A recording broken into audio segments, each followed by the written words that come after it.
India's Prime Minister Narendra Modi was in the Dutch city of The Hague on Saturday as part of a wider European tour of the Netherlands, Sweden, Norway, and Italy. Modi met with the Dutch King and Queen, Foreign Minister Tom Berendsen, as well as CEOs of major Dutch companies for lunch at the Royal Palace. Later, he was scheduled to meet with Dutch Prime Minister Rob Jetten to sign a cooperation agreement. He also addressed members of the Indian diaspora living in the Netherlands. Modi is looking to deepen bilateral ties with European partners as the world looks for alternative markets following U.S. President Donald Trump's tariffs. In January, the EU and India already signed a free trade agreement where both sides reduced duties on goods exports. During Modi's visit to Sweden, he is set to address the European Roundtable for Industry alongside European Commission President Ursula von der Leyen.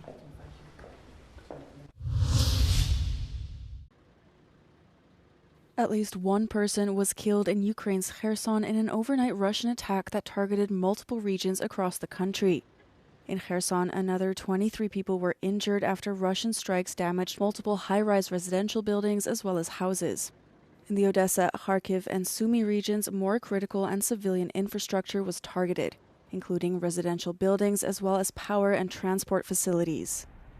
Ukraine's Air Force said 294 drones were launched by Russia overnight, adding that 269 of them were shot down. On Friday, 205 prisoners of war were exchanged as part of a deal announced by U.S. President Donald Trump last week that led to a 3-day ceasefire. On Saturday, the bodies of 528 Ukrainian soldiers were also returned. Since the truce expired on Tuesday, Russia and Ukraine have traded attacks, the latest being a massive attack on Kyiv on Wednesday and Thursday that killed at least 24 people.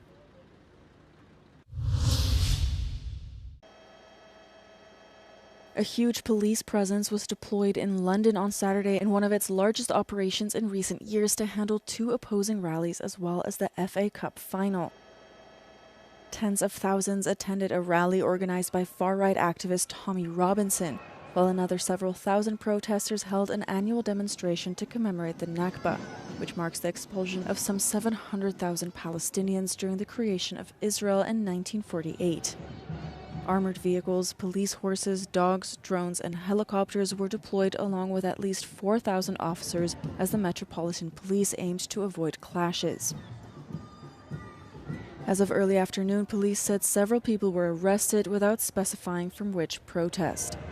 Meanwhile, police warned the FA Cup final between Chelsea and Manchester City, which kicked off on Saturday, could strain the policing operation.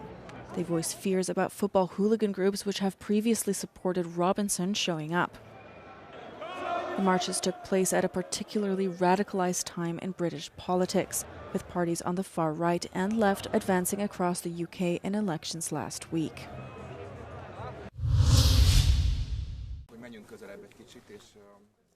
Hungary's new Prime Minister Peter Magyar gave a tour of the historic Carmelite Monastery, the former government's headquarters, which is open this weekend to visitors.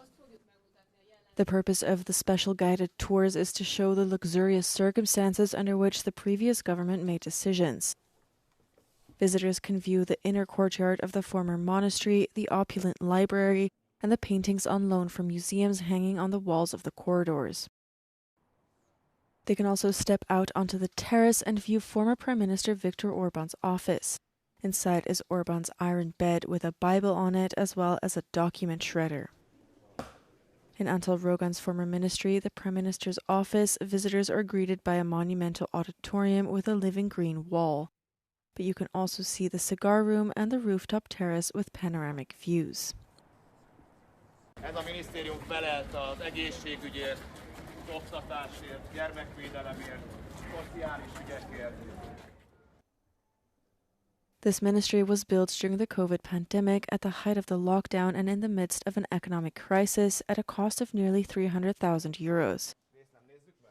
According to the new government's plans, the buildings will be open to the public every weekend for the foreseeable future.